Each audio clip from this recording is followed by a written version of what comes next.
students tested possible last week, and then so they sampled about 500 students. The test turned out to be that 40 out of the 500 students have tested positive to COVID-19. Also, 15 MPs test positive for COVID-19. 15 members of parliament tested positive to the virus. All the 15 have been contacted and advised to self-isolate. We'll take you live to Parliament for the details, and also here on Newsnight, Ghana Medical Association cautions against the use of hydrogen peroxide to treat or prevent COVID-19, insisting it has not been approved, authorized or recommended by the FDA and other regulatory bodies. We have details. So it's not just about not knowing you've tested positive, but you still go ahead to go to the House of Parliament. Then such a person, if possible, they should even be arrested. So they should just suspend them, because I don't see why someone would test for COVID-19 and still be walking about without going into isolation. We hear the views of the public on sanctions that should be meted out to MPs, as there are growing calls for that. Also, Ghana loses about $800 million to road accidents every year. That's according to the Building and Road Research Institute. Big accident cost us 1.6% of our GDP. So in terms of the numbers, we are talking about $800 million. That is the cost to our nation in terms of accident. We'll hear more from the director, who is urging more investment to save lives. Meanwhile, 3 children who survived the deadly crash on the Tamale-Bripe Road, which killed 20 people, are stranded after their mother died in that ghastly accident. We have the very latest on that. 3 children, and then their dead mother, and then one other child that died with her. So the police have encouraged her to take possession of those children. Also coming up in business, government assures banana exporters of resolving trade issues with the UK counterparts, as customers in Britain express major concern in the delay of the supply. And in sports, Hearts of Oak drop out of the top 10 in the Ghana Premier League after defeat to Mediama this afternoon. We hear from head coach Costa Papic, who is not so pleased with his players. And much later, President Akufo-Addo hands to the Speaker of Parliament notes of ministries, departments and agencies as Parliament gets set to vet ministerial nominees. We are expected to commence vetting or scrutiny of the present ministers on the 10th of February. Priority will be given to some ministers, particularly health. We'll bring you details, and you want to join us with your views and comments here on Newsnight at 055-1111-997. That's on WhatsApp. If you're watching us on Facebook, you can drop your comments there. I'm Ernest, Manu. I am Emefa, Apawu.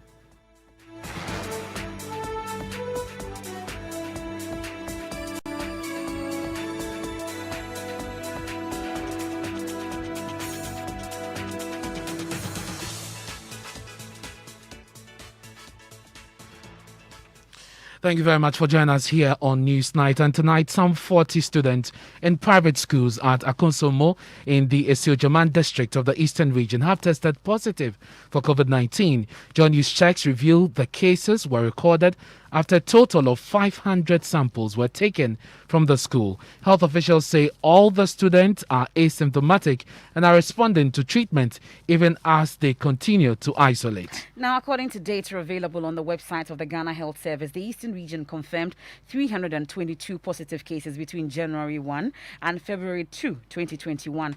I'll take you live now to the Eastern region and speak to correspondent Maxwell Kudeko for updates on this. Maxwell, do we know which particular schools these are? Have we been giving that information? Hello, Emefa. Hello, Maxwell. I'm asking for the very latest on this. We are told 40 students have tested positive in the Eastern region alone. In Akosombo, I'm told. What exactly are the details? Well, one of the students reported to the hospital, we are told, and she was tested positive. So health officials started a contact tracing, and then they sampled about 500 students for the COVID-19 test. Out of the 500 samples taken from the students, 40, we are told, tested positive, and they've been asked to self-isolate, and then also they are receiving treatment according to health professionals or health workers within the region. Presently, the district head directed and other head officials in the Sojaman district are in the school, still trying to counsel the students and also ensure that all the safety protocols are put in place to curb the further spread of the virus. And we were told this happened in Akosombo. Do we know how many schools in all? Is it just one school in Akosombo? How many schools? Well, for now, there is only one school in Akosombo that we know of. The Sojaman district, we are told, is the second hit district in the eastern region with 70 cases. Now, aside the Sojaman district, there is one other school in Akosombo called Legacy Girls. We are told that they have also recorded about 13 cases there. Samples were taken from 50 students, and out of the 50 samples, 13 of the students tested positive. Now, the Eastern region, according to the Ghana Health Service, is appreciating in terms of the positive cases. Now, we are told that from January to February 2nd, a total of 322 cases have been confirmed or were confirmed within the period. The region has recorded 9 deaths within this short period and has a total active case of 158. The New Gabon South, that is Koforidua, the regional capital, happens to be the highest hit district in the region with over 120 cases in the regional capital. But the health authorities tells us that they are still trying to contain the virus. We are told that most of these cases are coming from the community. So the health official says we're going to intensify education, especially within the community. You mentioned that the students are being cancelled because of the numbers that have tested positive. But what can you tell us about communication to their parents and whether or not there's been some panic situation where parents are rushing to this particular school to remove their wards? Well, we know for sure that today, somewhere in the morning, the parents of the few students the 40 students who tested positive were officially invited. The results have been communicated to the parents of these kids or the ones who tested positive. A few of them have visited the school to have interaction with their kids. But the stations that health officials are trying to avoid personal contact in order to prevent the possible or further spread of the disease. So yes, we are told that the school authorities have informed some of the parents whose wards have tested positive so far. Maxwell, thank you very much for those details from the Eastern region. There are 40 students testing positive for COVID-19. We'll move from the Eastern region back to the capital and we take you live to Parliament, where 15 of our MPs have tested positive for COVID-19. Kweku Asante is our man in the chamber and he joins us. Kweku, what are the details? Right, so the Speaker at the commencement of business announced that so far 227 members of Parliament have taken the test, which means that around 43 members have still not taken the test. And the Speaker disclosed that 15 of these MPs who have taken the test actually tested positive and has directed all of them to stay home and isolate until the time that they have the medical clearance to return and work. The Speaker also indicated that out of the 193 members of staff of Parliament who are not MPs also tested, 56 tested positive. And then as listeners may recall that the Speaker has been complaining since last week that although some members have tested positive, they were still attending the business of Parliament. It does not seem to me that the situation was the same today because the Speaker did not complain about that, saying that these members are going to stay home until they are cleared to come. And so the Speaker did not go into all those details yet. And so Parliament is also deciding that for all these MPs who have tested positive and all the members of staff, they are going to test their entire households to ensure that all those people are clean so that members will not be reinfected when it's time for them to come back to work. 15 members of Parliament tested positive to the virus. 15, I repeat, 15 members of Parliament, not 50. 50 as being banded around. All the 15 members have been contacted and advised to self-isolate. They have also been given prescriptions to facilitate their recovery. The results of 193 staff received so far reveal that 56 of them tested positive to the virus. Parliament is therefore taking steps to test the households of the 15 members of staff and the 56 staff 50 members of Parliament and the 56 members of staff in order to avert reinfection upon their return from self-isolation and treatment. So that's the Speaker of Parliament, Alban Badman there. Kweku is still with us on the line. Kweku, we understand that because of this situation, the arrangement in the House has changed with regards to how many times or how often that the House will sit.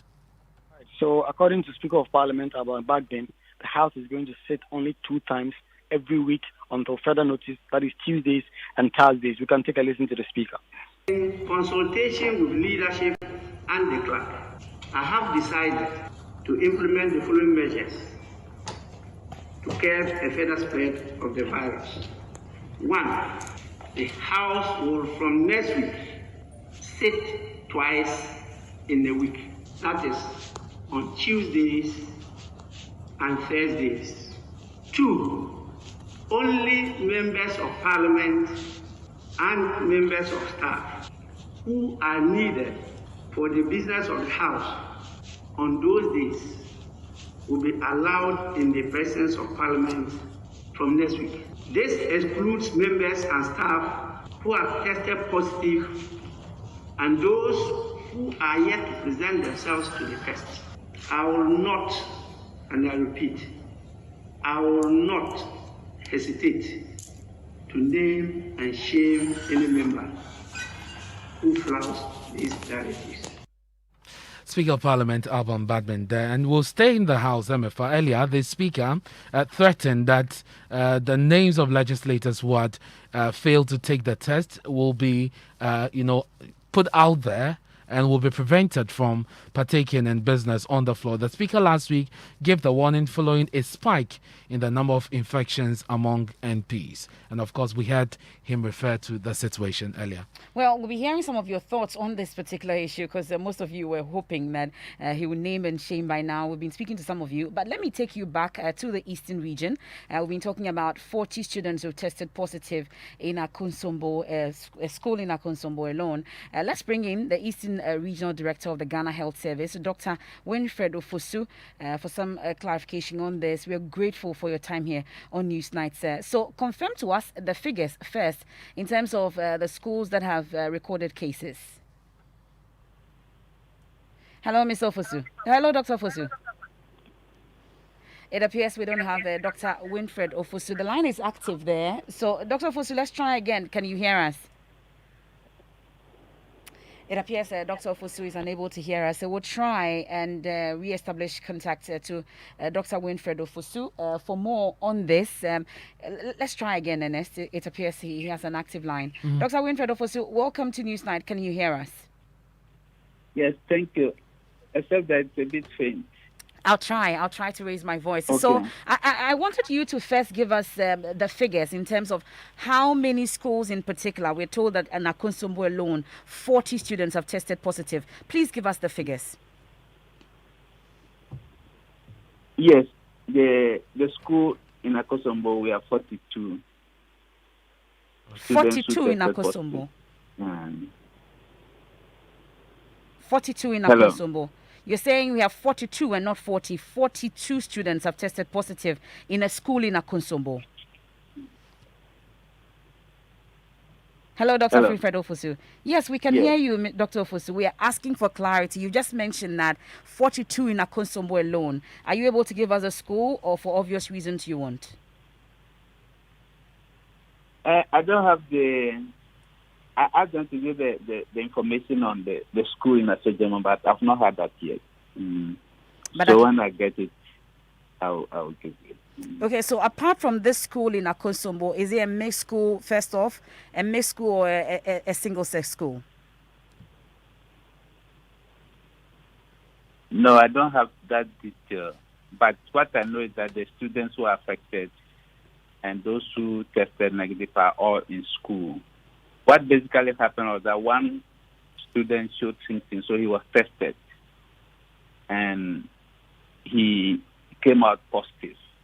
As a result, they decided to screen the school, and all the students were tested.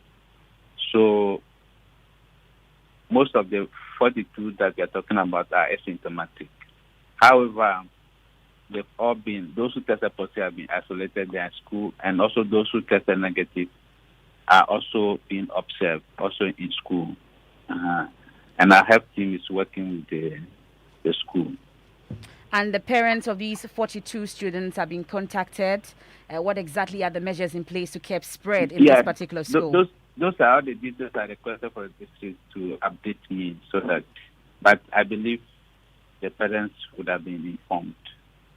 And how about curbing spread in this particular school? You mentioned it's a he, so I assume that it's not a single-sex school or it is maybe a mixed school. But since you don't have that details, I want to find out what measures are in place to curb spread in this particular school. Yeah, the measures is one, to halt the spread to other students who might not have gotten the infection. And that's why those who have tested positive have been separated and then isolation. And then also those who tested negative are also being observed. And all of them are in school. No one's allowed to go out or come in. Just to make sure that the situation in the school is stabilized. So in the entire region, you would say that it's only 42 students that have tested positive out of the 322 cases? I know that one student also tested positive in Oda. And they are doing the contact tracing and testing. So apart from that, we don't have reports of other schools where we have positive cases. So where are the cases coming from mainly? We have 322 so far in the region. Aside these two areas where we know,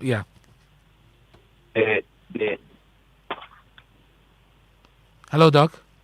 Yes. Yes, you are responding. From January, the 322 cases spans from January to date, 2nd February, and majority are coming from North and South district, which is in Kufuor here. Okay.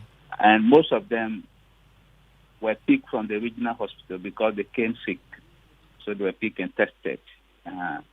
And the regional, so we have patients coming all over the region. So they are not all from Kufuor, they are from various districts. That's followed by Asojaman district. And we said Asojaman, they have 70. Majority of these are from the school. And then also the rest from the nearby communities. The VRA hospital started testing for COVID-19, so a lot of people who go there and they have symptoms that looks like COVID are tested, and that's why that number has gone up. That's followed by the RIM Center, who has reported 20 cases, and then Aquapim South also 16 cases.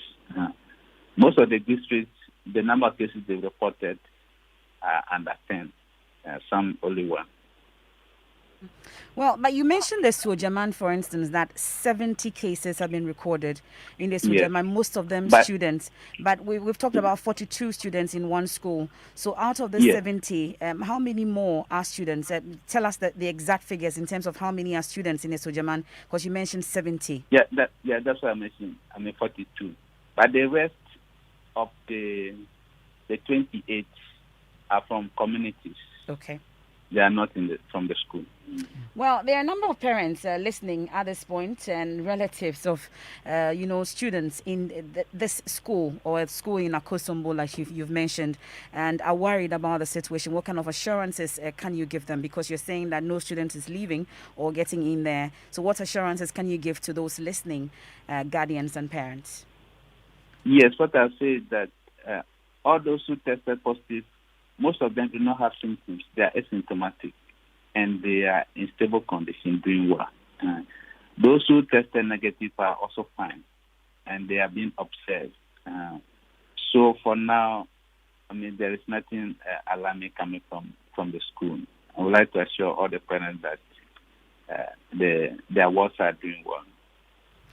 Well, we'll leave it here for now. Thank you so much. And that's Dr. Winfred Ofosu. He's the Eastern Regional Director of the Ghana Health Service. Is that an assurance enough for you as a parent if you have your child or your ward in any of the schools in Akosombo? And that's the situation now. And he says that the situation is under control. The students, those who've tested positive, 42 of them are asymptomatic. Nothing to worry about, he says. And if you've witnessed this or you've been sent any message from any of the schools, I've seen Gifty is a guardian, and she's received a message from one of the schools asking them that they should be calm and that this is the situation. They've been informed about it. We're told about another school that's also been informed. They've informed parents and guardians about the situation. But whatever it is, if you're in any of these and you want to send us a message, it's via WhatsApp, is 055 1111 997. Do so. And we can go back to Parliament because we are learning that 15 MPs have tested positive. Yesterday, the Speaker of Parliament did indicate that some members who have tested positive are still attending to business in the House and they'll be compelled to put out their names. But you out there have been speaking about this issue. Some of you want sanctions meted out to those MPs. Well, I am disappointed that lawmakers themselves, who are supposed to set the pace as far as adhering to COVID-19 protocols are concerned, will be careless to the extent of going to the chamber when they have tested positive, essentially putting the lives of other members of parliament at risk and those who work there as well. I think for such people, their names should be published and then they should be named and shamed, essentially, so that if there are any sanctions that apply, they should receive such sanctions. Because if you are going to arrest a citizen for not wearing a nose mask and then a member of parliament who has tested positive, so it's not just about not knowing you've tested positive, but you still go ahead to go to the House of Parliament, then such a person, if possible, they should even be arrested. It's sad, but personally, I don't think that this comes as a surprise because we have seen how parliamentarians or politicians have consistently disregarded the protocols put in place to prevent the spread of the virus.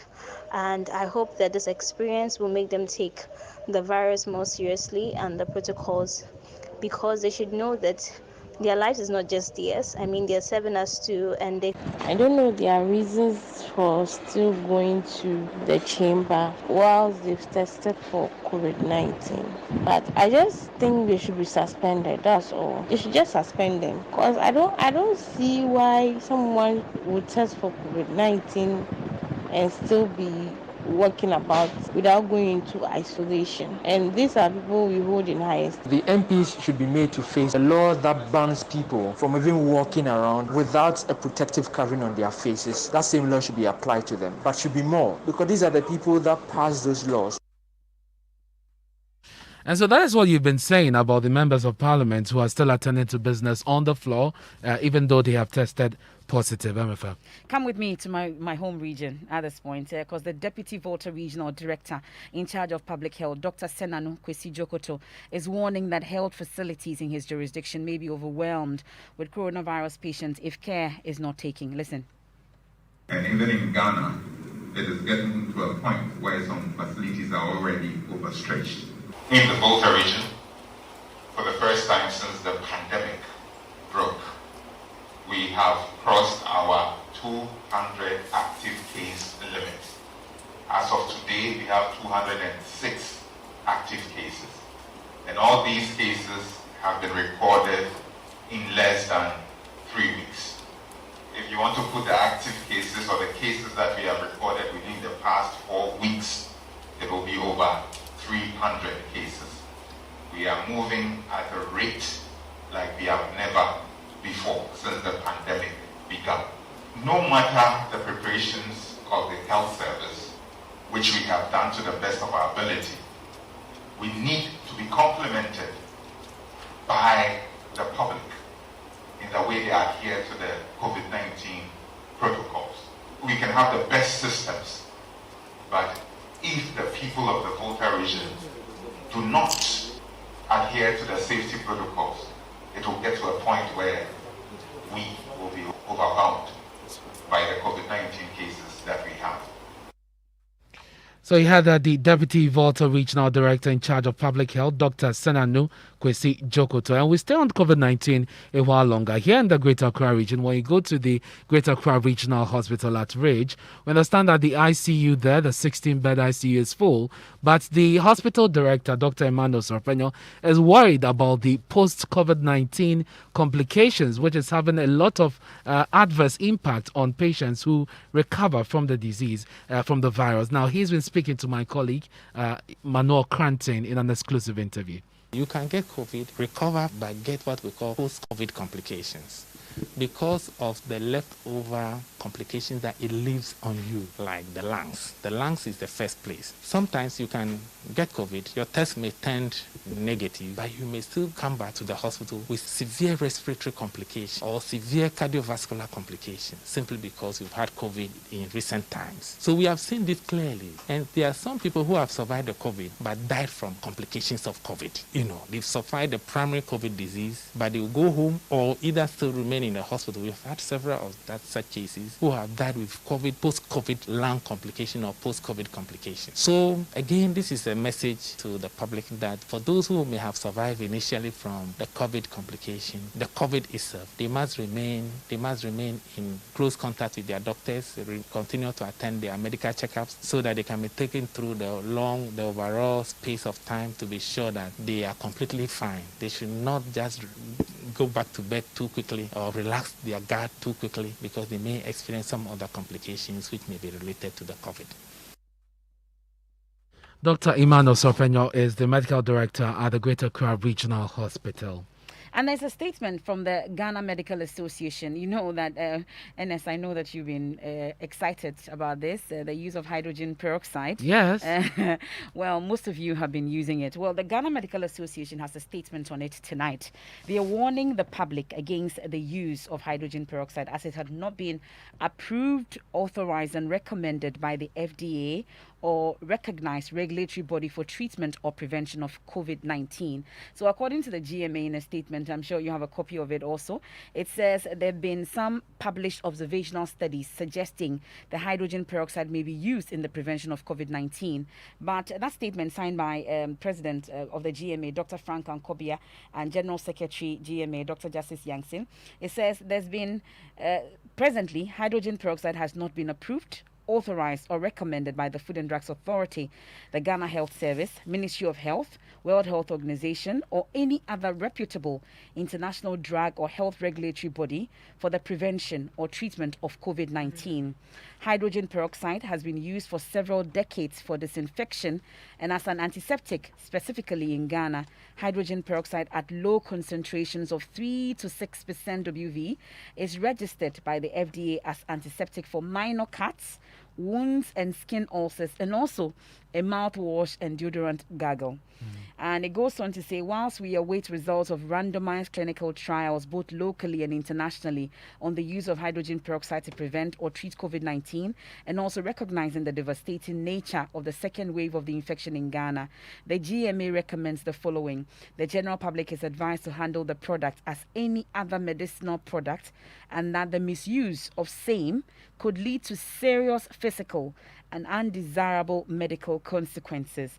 The public is also advised to consult appropriate health professionals or prescribers before they use such products. And 3, the public should continue to adhere strictly to the protocols of mask wearing, hand washing, or use of alcohol-based hand sanitizers and social physical distancing to prevent the spread of COVID-19. Do your best to stay safe during this pandemic. COVID-19 is real. The statement concludes. However, let's go onto the phone lines now and understand this better. We've been joined by Justice Yangson, the Dr. Frank Ankobi, actually, who is the president of the Ghana Medical Association. Doc, thank you very much for your time here on Newsnight. Well, there are studies that have shown that this is good for the prevention of coronavirus or COVID-19.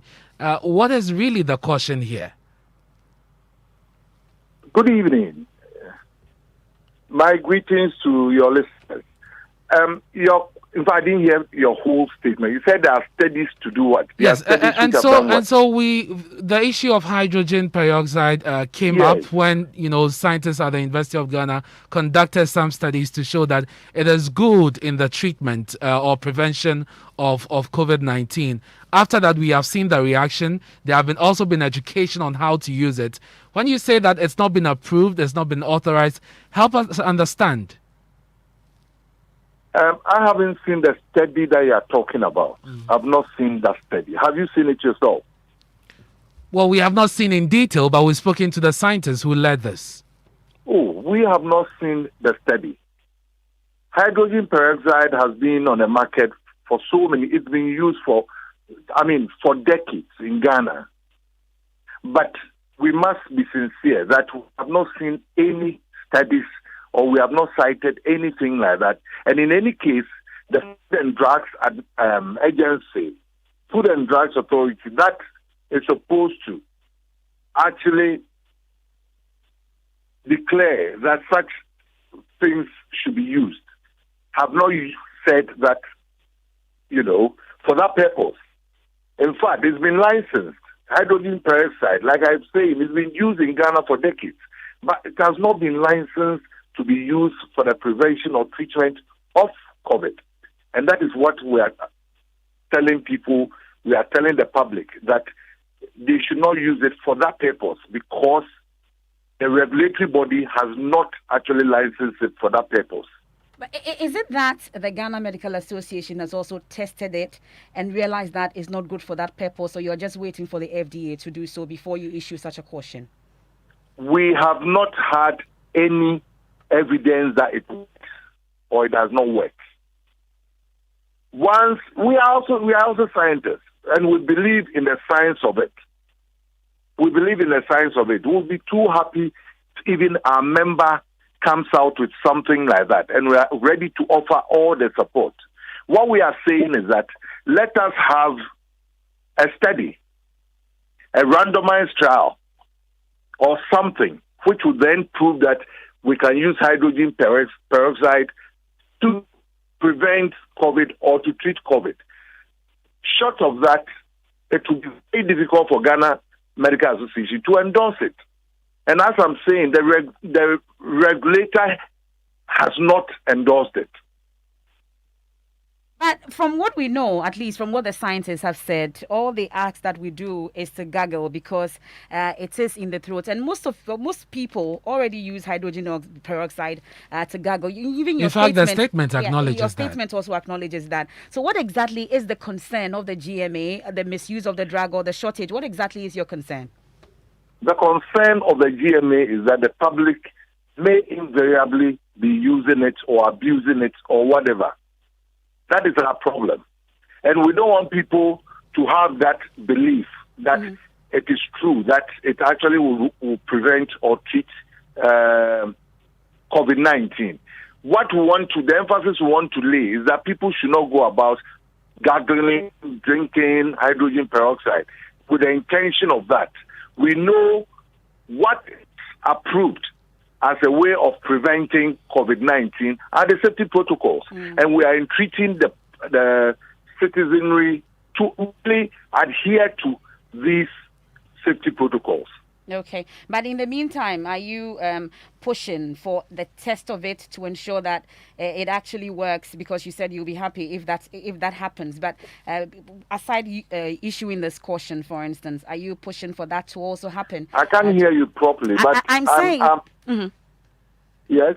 I'm saying that beyond cautioning the public, because I don't know if you've received any reports of people drinking it, because all we've heard is that people are gargling to ensure that whether the virus is down there in the throat or whatever, it kills it. But I'm asking if the GMA is also pushing, because you've mentioned the FDA, Ghana Health Service, Ministry of Health, all these organizations or institutions in the country. Are you pushing for them to also conduct this test independently to ensure that it works or not before we issue such cautions? We will welcome a study like that. We will really and support a study like that. The person who put it out there is one of us. Is really one of us. So we are glad to support a study like that. Okay. But until the study is done, we are not going to recommend that people should use hydrogen peroxide to prevent or to treat COVID. Okay, Dr. Frank, we will welcome a study like that. But you are not pushing for. But are you pushing for a study like that? We will welcome a study like that. Are you pushing Maybe for some scientists are you pushing doing for a study like that? And if you want medical to support or to conduct a study, it will be difficult. We will only come in to support. We'll leave it here. Dr. Frank Ankobia, thank you so much for your time. That's the president of the Ghana Medical Association there on that statement on hydrogen peroxide. If you're drinking it, you ought not to drink it. There's a caution from the Ghana Medical Association to that effect. They're saying that it's not been approved, it's not been authorized or recommended by the FDA, Ghana Health Service, Ministry of Health and World Health Organization to that effect. So if you're doing that, take caution. You're listening to Newsnight here on Joy 99.7 FM. We're taking a break for business. Charles is here with the latest. But while we return, we'll tell you about what is likely to happen in court tomorrow. Joseph Akable will join us on the line to give us some fresh details, imagine, from the ongoing election petition, Emefa. Well, we'll give you details of that. The petitioners have sent in a witness statement, and like you said, Joseph Akable has all the details shortly. But Charles Ayete has business. Charles. Hi, Emefa. So coming up on business this evening, government assures banana exporters of resolving trade issues with the UK as customers in Britain express major concern in the delay of supply. Plus, Cocoa Board begins national campaign to increase chocolate consumption this year. We'll bring you the details. Business News on Newsnight is brought to you by MTN. Welcome to a new world of business. Kingdom Books and Stationery, your number one stop shop for all office essential. And First National Bank, we are the bank that understands your business. First National Bank, how can we help you? Look at you, the big boss. You know they here. You know they fear who? Until somebody says, I will tell your mother. That's why we say wear a mask or else we will call your mother. Hey, why are you disgracing me? Why your mask? Wear it for her.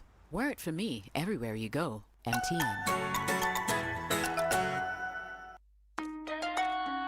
Son, we are so proud of you for setting up this hospital. I really love those hospital beds and waiting chairs. By the way, did you import them? No, Dad, I didn't. I actually got them from Kingdom Books and Stationery right here in Ghana. Wow. We also bought our office supplies, safes, executive desks and chairs from Kingdom, and they gave us expert advice on how to set up our office. Guys, that makes 3 of us. I also got our sofa and bedroom sets, plus our dining hall furniture for our new home from Kingdom. Wow, Mom, that makes 4 of us. I usually get my stationery items from Kingdom, and my teacher also mentioned that our classroom furniture was provided by Kingdom. So there you have it. Whenever you're thinking about setting up an office or acquiring furniture for your home, etc., Kingdom Books and Stationery should be your first point of call. With over 40 years experience in the industry, we stock and supply a wide variety of globally sourced office and home furniture, stationery and equipment. Visit our head office, Osu Akwaje, or our office near the Osu Stadium. We're also in Tema Community 1, opposite Olam SHS, Kumasi KNUST campus, UCC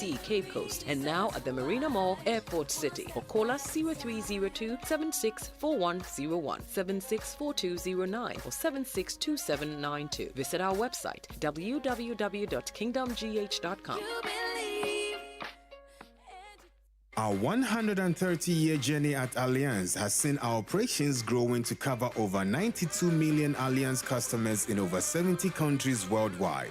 Allianz Life Insurance Ghana, a subsidiary of Allianz Group, has put together a wide range of insurance packages to suit the pockets of every Ghanaian individual, family, group, corporate body, as well as their employees. Kindly call us on 030-2267-892 or 059-144-9686 or visit our website www.allianz-gh.com for more enquiries. Allianz Life, we secure your future.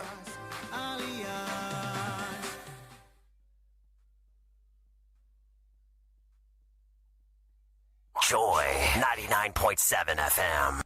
And welcome to Business on Newsnight. Government has assured banana exporters of resolving the trade issues with the United Kingdom as customers in Britain express major concern in the delay of supply. The UK has been considering new trade laws post-Brexit. Already, some UK firms have been rejecting imports from Ghana because of the stiffer policy from the UK authority. But speaking to Joy Business Administrative and Corporate Affairs Manager of Golden Exotics, George Boyer says that government officials have been meeting with UK counterparts to resolve the matter. Now, we are in touch with government and we have been given assurance that they are on a fast track to resolving this issue. We have also seen from the UK side, the publications, that there is a lot of pressure to have this matter resolved as quickly as possible because the customers over there are especially concerned about this situation because all our products are fair trade bananas, and the fair trade clients are quite vocal. So the situation is that we expect this matter to be resolved as quickly as possible, but every day that it is not resolved means that we pay tariffs and then our situation becomes worse. So we are very confident that something is being done and should be done very quickly, but we hope that it is done. That was George Koyer, the Administrative and Corporate Affairs Manager for Golden Exotics. Now, Ghana Cocoa Board, in collaboration with the Ghana Tourism Authority, says a national campaign to whip up the consumption of chocolate will begin this year. This comes upon the launch of the 2021 National Chocolate Week celebration today. This means a lot, especially when the consumption rate of chocolate in Ghana is woefully below 1%. Fifi Boafo is the head of corporate affairs at Cocoa Board. The point is that chocolate consumption has not been part of our communication in the country. So what we are doing this time around is create top of the mind awareness, activities that will ensure that in our communication, in our conversation, we talk about the chocolate consumption. And then also to let people know the reason why there's a need for them to consume chocolate, the health benefits associated with it, and of course, giving it out as a treat and all that. And then also to let people have a taste of chocolate. And when they develop the taste, they help us pushing the campaign forward. So as I indicated, there are banking institutions who from next week, when you go there to do business with them, they will serve you with a chocolate. On top of that, on Monday, first thing in the morning, the expectation is that every Ghanaian will share his or her chocolate experience. That was Fifi Boafo, the Cocoa Board. He spoke to me earlier on the marketplace on Joy News. Now, the private sector is said to be having challenges in accessing the needed capital for banks to inject into their businesses because of the high cost of lending. According to the Ghana Union of Traders Association, as well as the Bosokai spare parts dealers, the high cost of credit is negatively affecting their businesses. According to data from the Bank of Ghana, the excessive domestic borrowing by government is crowding out the private sector from getting loans. Co-chairman of the Abosokai Spare Parts Dealers Association, Clement Boateng, spoke to Joy Business. Our current policy rate of Bank of Ghana is about 14.5%. So even if we take facilities from the bank and they are supposed to, add their profits, to their lending rate, we don't expect them to, go beyond 20%. And that is where we have a problem, because if they add their margins, we expect them, not to go above 20%. If they give us the loan, maybe between 22%, I think it will go, a long way to help us. So our problem has to do with the rate at which they are offering the facility to us. That's Clement Boateng, chairman of the Abosokai Spare Parts Dealers and in Business on Newsnight. Many thanks, Charles, for bringing us the latest in the world of business. And a lot of you have been sending us comments right from Top Story on the issue of the cocoa and license buying companies, as well as Cocoa Board, 05511119997. Yawafori says he's a cocoa farmer from the Eastern region, and it's true that cocoa farmers have not been paid after selling their cocoa beans to LPCs. Rather long statement there, or text message he sent, but I'll cut it short. And this one from Sumish Equiapim, North Ridge, and he says, what is the Cocoa Board official saying? The country called Ghana. Sami Kumasi says, between Kofi Adams and Afenyo Marking, who is speaking on fact, my brother, who is a cocoa farmer at Sishi, Mile 4, near Sishi Buako, was bitterly complaining about how the purchasing clerks are owing them, which has made life unbearable for them. Some of you have also been commenting on the COVID-19 stories we've covered so far. Imano Fiavi Glikbo says, does it mean that those students and members of parliament who are tested positive of the coronavirus have not been observing the coronavirus protocols? This is very terrible. I think the only way we can drive away this pandemic from attacking us is to strictly adhere to the safety protocols. That I agree. And a final one from Molanyo in Akwetia says, parliamentarians who know they've tested positive and should take the COVID protocol seriously and stay at home isolated, but wickedly or in their selfish interest, they are Nicodemously seen at workplaces.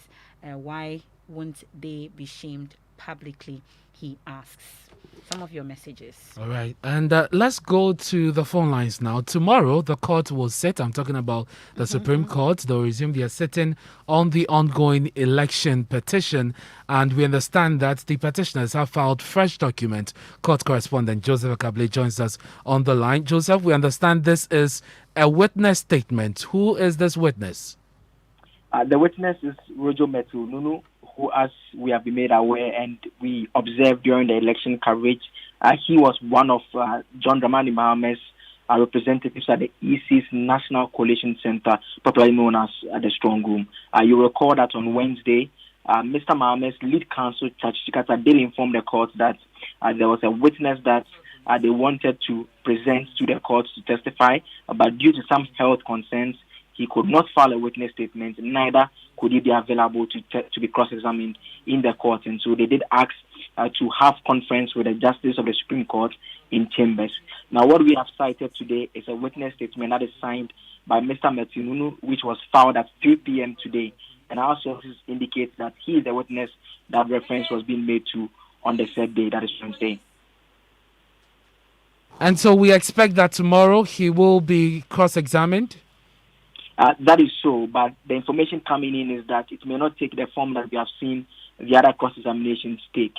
Again, we have seen a copy of the witness statement, and he makes quite some interesting allegations in it. One is that he says that the EC chairperson did not perform her roles that were required of her under CI 127 during the coalition process that was taking place at the Strong Room. He insists that she was not in a Strong Room and only came there on brief periods. He further alleges that the fax machines which were being used to transmit the results from the regions were not working most of the times.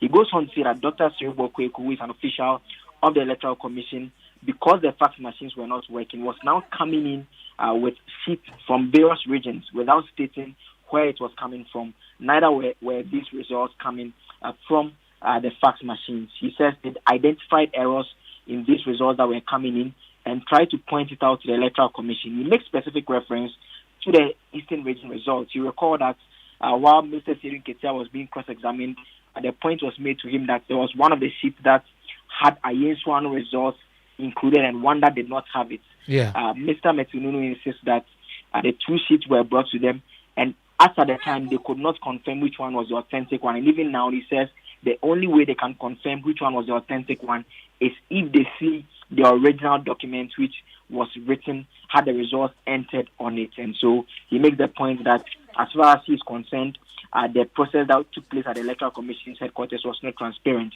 He goes on to say that he was specifically misled into signing the Ashanti regional results. You recall that Mr. Justin Amenevo, who represents the Electoral Commission, while cross-examining Dr. Kwesa White, suggested to him that Roger Metinunu certified the result. Mr. Metinunu says that he was led by the EC officials to sign it because they pointed out to him that Mr. Mohammed's agent for the Eastern region had already signed that particular document at the regional level.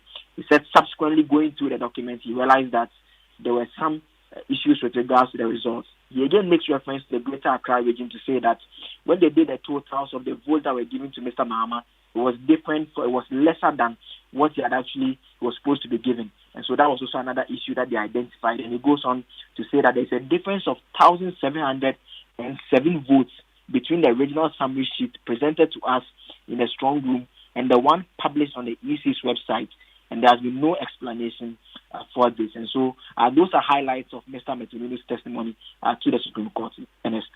Do we know if there's any application before the court as of now? So no application as of now.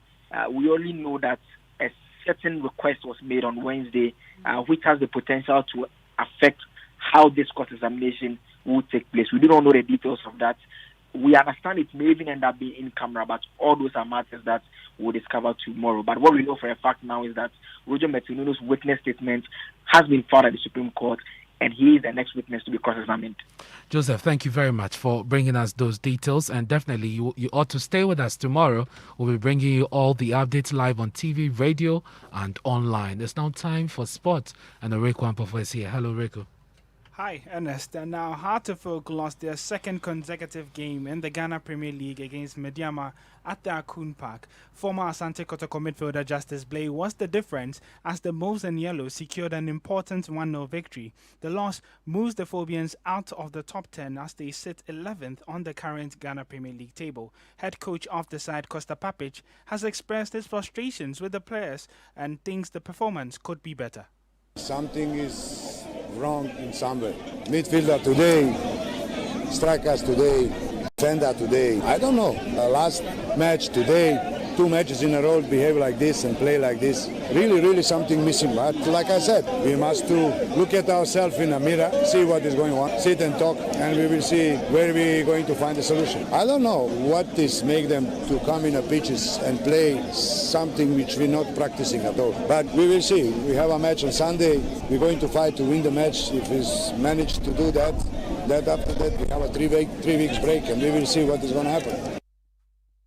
There's a big game tonight, and that has to do with Chelsea and Tottenham Hotspur. And just weeks after being tipped as the dark horses for the title, Tottenham are in danger of falling behind in the top 4 race. Mourinho's side come into this derby losing their last 2 Premier League games and would be without their star man Harry Kane. For Chelsea, there's a new breath of life under new coach Thomas Tuchel, who has had a good start to life at the club with a draw and a victory so far. The Blues are yet to concede in the 2 games that the former Paris Saint-Germain coach has managed, and it does look like it would be a blockbuster between these 2 sides. Let's now hear from the 2 coaches ahead of this big tie. Chelsea is Chelsea. They changed the coach, but they didn't change the players. The players are, of course, lots of very good players, great potential in that squad. They have a good coach now with Tuchel. He's used to work with players of high caliber. He's used to lead dressing rooms. So I think he will fit well in a club like Chelsea. I think that Jose is a winner, and I want to implement the same in my teams. We are on the highest level to win games, and we will try everything tomorrow to beat them in their stadium. Will London be painted white or will it be painted blue? I guess time certainly would tell, but that's your sport for now. I guess Emefa would love it to be painted blue. No. Why? No way. What change? It has to be red. Okay, let's see how it goes. And tonight, the performance and the state of the various ministries, departments and agencies are captured in notes submitted to the Speaker of Parliament. The handing over notes submitted by the Chief of Staff at the Presidency is expected to form the basis for probing by members of the Appointments Committee of Parliament when they vet nominees for the various ministries by President Akufo-Addo next week. You know that earlier, a member of the committee, Mr. Mahama Ayariga, raised concerns about the non-availability of these notes and that it will not aid in a good job being done in terms process of the vetting. So tonight we're getting confirmation that the handing over notes have been submitted to the Speaker of Parliament in accordance with the Presidential Transition Act of 2012. So we have a copy of a letter, and I didn't know that we had a new Administrator General. We do. And this is signed Mrs. Joyce Reko Ampim Opoko. Okay. Joyce Reko Ampim Opoko, Mrs. She signed this letter as the Administrator General, and it says the letter is on the 20th of January 2021, and it says submission of handing over notes 2020. Reference is made to Section 7 Clause 1 of the Presidential Transition Act, which mandates the Administrator General to make available to the Right Honourable Speaker of Parliament copies of the handing over notes covering the activities of term of office 7th January 2017 to 6th January 2021 of the President as the executive authority under Article 58 of the Constitution of Ghana. 2, it says, accordingly, I have the honour to submit as per the attached list the copies, soft and hard, of the handing over notes prepared in consonance with Section 6.1 of the aforementioned Act. The handing over notes reflect the development and activities of 1, the Office of the President and Office of the Vice President, and of the agencies and other portfolios of the President and the Vice President government machinery, and then the ministries, departments and agencies, and then the regional ministers, metropolitan, municipal, district chief executives. So that's the letter that's been submitted to the Speaker. We're still finding out if indeed this has been received by the MPs. That's very important because they claim they need that for the vetting, which will start next week. And Emefa, let's do Arrival Live now. Ghana loses about $800 million to road accidents every year. That according to the Building and Road Research Institute. This figure represents 1.6% of the country's GDP. Director of the institute, Dr. Daniel Asensu Jambibi, says a quarter of that amount can be invested into projects that will prevent many of the accidents on our roads and further save lives and other resources. He spoke to my colleague, Seth Kwame Boatin.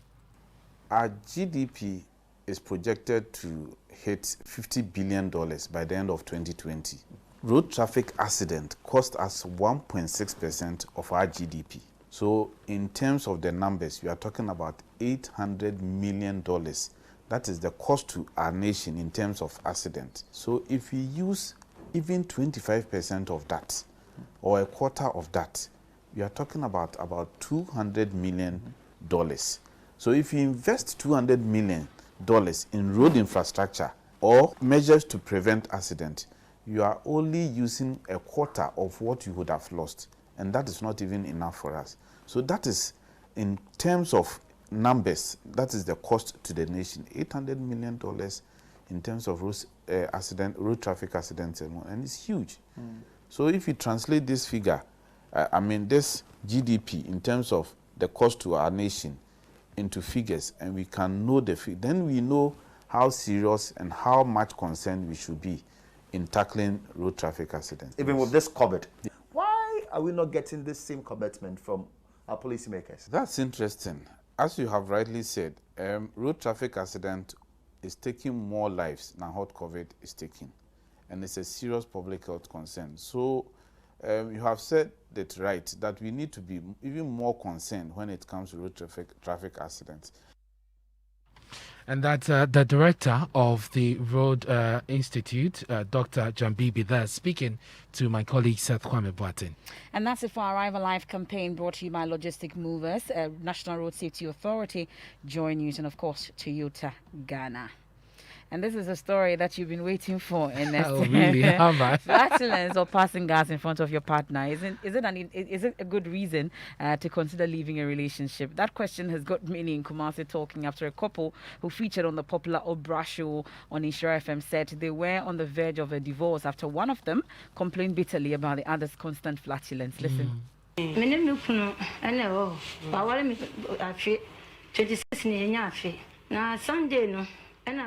My husband and I have been married for a year. We recently had an argument over farting. According to him, I fart too much. He says I do it when I'm sleeping. But how can I tell when I'm sleeping? Mommy, I don't know. It's only no Mother,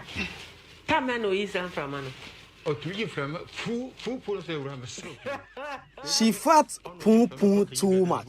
And when I complain, she gets angry. 7:30. Let me fool actually maybe from come hold you compare me. Okay, so do you feel free to pass gas in the presence of your partner? That's the question we pose to some people on the streets of Kumasi.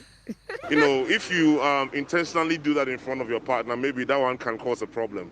But if it's like in a normal routine in the morning, you are, doing your duty and then it just comes, those casual things, it's normal. Even me, for instance, even if I see my girlfriend do that for the first time, I might even buy you a cake for showing it to me, I mean, as the head of the family, I have the right to do so, but she has no right to do that to me. In front of me. As a couple, you have to respect each other. And to keep the romance going, I think you have to learn to do those things in private. Farting, it's natural. It's part of human. And so as much as you expect to feel free as a human being to do all the things human beings does, feel it. Enjoy each other's. I like this love. Yeah, you need to feel free. It's a sign of love, actually. Oh, is it? Love. Yes, it's a okay. sign of love. You say so. I defer to you. And that's it for tonight's edition of Newsnight. Continue to talk about it. But make sure you brush your teeth with Pepsodent. Pepsodent, because every smile matters. I am Emefa Apawu. And my name is Ernest. Personality Profile with Lexis Bill is up next. Please stay for it.